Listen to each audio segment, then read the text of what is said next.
Cobleskill, New York, upstate. Where are we? What's going on? It's Cobleskill, New York. It's a small farm town upstate. It's where I grew up. My parents have this gorgeous old farmhouse that they've had forever. That's always been our recluse from New York City. So we found ourselves up there in the middle of the pandemic when we were getting out of Brooklyn and needed a sanctuary, and ended up living there for 9 months. Is that the farm that we see in the film? It is. It's the mom's house. So there's a next door neighbor's house, which just is the most perfect haunted house imaginable. That just happens to be like actually the neighbor's abandoned property. So that was convenient for our storytelling. But yeah, that is my parents' house. Can you share with us? There's only a couple more members of the team, so maybe Jamie, tell us all who's involved. I mean, you only have really 2 or 3 more people. Yeah, basically it was 3 people that made the film originally. Hannah Brennan, who isn't here right now, Brennan Brooks, and myself. Hannah wrote the script and directed and was the lead actor. She also did her own hair and makeup and production design, which included just like the production design of the house that her parents lived in that she grew up in. And then Brennan learned how to use a cinema camera for the first time. He's usually an AD on set, and shot the film, and he had a really keen eye for it, so that worked out really well in the end. And I came up to DIT, but then had to shoot the scenes where the 2 of them were in it. So learned how to use the camera a bit, helped with lighting, helped with PA, just whatever. Basically, it was just the 3 of us, so we all kind of filled in the gaps. So I'm curious for a new. No, that's fine. That's more entertainment for it. Perfect. I'm curious, since this was his first time working with camera, y'all still have a lot of movement in this. There's a lot of different types of shots. There's different angles. Can y'all talk about the visual language of the film? This isn't a static setup at all, I feel. And thank you for seeing that. Look, we're telling a story with pretty much one character navigating most of it. We knew that the visual language and the aesthetic language, the sound and the imagery just had to be, we had to get everything we could out of that. We had to try to create some poetry in the landscape. And so we had a very, very ambitious shot list. We spent 6 weeks before we had the gear shot listing what ideally we would want to use based on just references and what we were drawn to in the landscape that we had, which was just stunning to begin with, but we wanted to be moving through it kind of with her psychological experience at the forefront of our choices that we were making. We were very intentional there, and we just didn't know if Brendan was going to be able to do that. Could he pull focus on a long lens for the first time? I mean, it's a Herculean task, but ultimately we had a kind of a backup shot list of if all else fails, we go to sticks and we get really specific there and we do some cool angles and navigate our edit with that in mind. But Brendan got every single shot we needed. One of the advantages that we had was a lot of time, so we could sit there and get that shot perfectly as many times as we wanted, because we weren't beholden to anyone else, breathing down our neck for money or for pace. So that was great. You call her. There's a separation there. I'm curious, was this at all cathartic, though, for you in any sense or any form? Absolutely. I mean, the story came out of what we had in front of us. We had my childhood home. We had this gorgeous, crumbling landscape. And I'm sitting there in the middle of the pandemic with my parents, alive and well, but terrified of the moment in time that we're all facing. And it felt like the obvious story to be incorporating, not a story about the pandemic necessarily, but about family and loss and grief. It was something that we could tell with what we had. It was a story that we could tell, and it was also just kind of a fear that we were all wrestling with at that moment in time. So a lot of it was scary, and I had a lot of strange moments with my mom as she's reading the script and we're talking about the storyline in which she's just passed. And but it was definitely cathartic because they also were right there enjoying it, helping us make it. It was a family effort, and it was really lovely in that respect. I don't think I'll ever have a filmic experience like that again that's quite so close to home, literally. I was shocked at how impacted I am by your sound design choices. There's a lot of moments where it changes the whole mood just from a slight sound choice. Can you talk about sound design, about the composition of the music, and this very much is a tone setter. Yeah, I mean, we definitely, the soundscape was massively important. Just like with the imagery, like we have very few elements that we can use to affect an audience, and we wanted it to be a psychological character unraveling. So we were talking about sound design right from the start. I mean, you can talk about how you captured it, and she built, you know, our rough cut was just chock full of as much as we could incorporate as a reference for our sound designer, who was a brilliant sound designer and composer and our music supervisor. So he was able to blend our sound into our music and create that world beautifully. But that was very intentional, and that was captured by you mostly. Well, I mean, I did my best on set to record sound, having never done it before, but we did know that sound was very important from the beginning. And I think, like, for us in the edit, so it was a lot of, okay, what's happening now and what are we trying to convey? Because if the shot is just a woman walking towards you, putting her hands in front of her and then tilting up to a very windy landscape, what is that? What are we trying to say with that? And without trying to, you know, lead the audiences too much, to just believe in what we, you know, or to like guide them too far down the road with music, we also wanted you to feel what it was like in her head in these moments. And I think the best way we were able to do that was through the soundscape, but then also through the score, obviously, which was really impactful in the end. What all did you have to record? I'm really curious about this. I mean, we did a lot of bugs and birds, bees. Tree snapping? I heard a lot of... Yeah, tree snapping. Actually, fun Foley. Yeah, Eric did some really great Foley in the end, and the sound mix and design. He also had, I mean, he had 240 tracks, I think.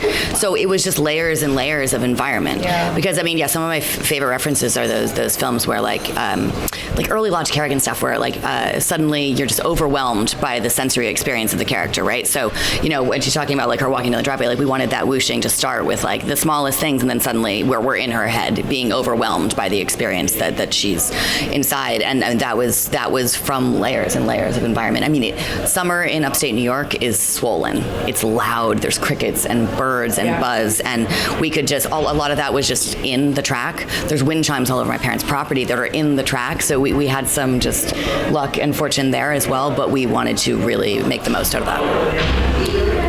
Color choices of your shirts alone, I'm curious, is there any meaning in there? Yeah, I mean, kind of the evolution psychologically from some of the you know, there's a lot of yellows and oranges in the beginning, and she gets into like red zones and purple zones at like the peak of her unraveling, and then we finally find our piece like with some greens and blues and natural elements, and the mom's color is blue. And yeah, for sure. I mean, there's only so many things that we could control. We have pretty much one character. We're watching her like on a daily basis go through this journey, so we could get specific. We also found that my parents' property have these Adirondack chairs everywhere, and there's primary colors just like popping out of this scene that we were setting everything in. So we were complementing that as well, and trying to put like she was kind of the outsider to a lot of this duality that was left behind in the home of her parents. Definitely.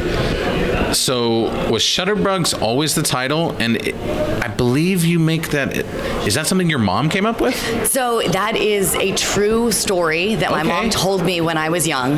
That was kind of my first. It's my first memory of really thinking about.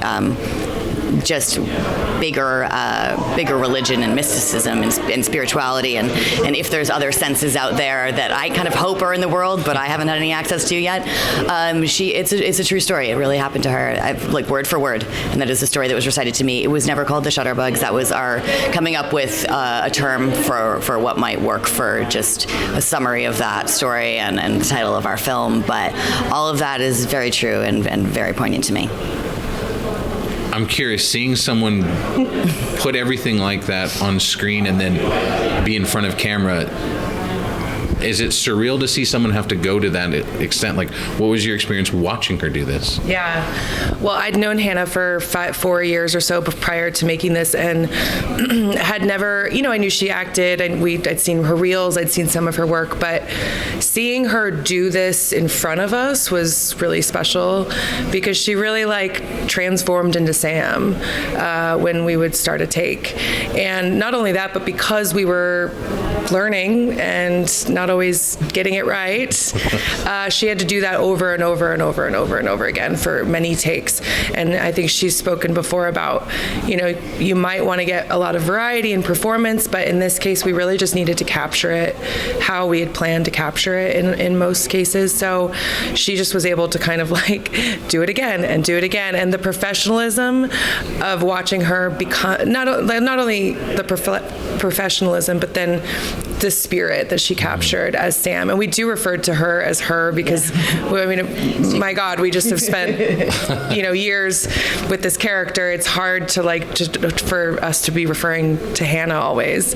But yeah, she is her own unique character. Thank you. That was born. Yeah, no, I so appreciate that. But it was definitely, a reflection too of their understanding the story and what I was trying to do, and us being on exactly the same page with the nuances of how this story was going to unravel. We had to be that prepared. So I couldn't have had that confidence or that security if I wasn't being like, Jamie, was that what we're talking? And she's like, yeah. Or she's like, let's try again, or let's get back to this. Like you directed me in those moments in a big way as well.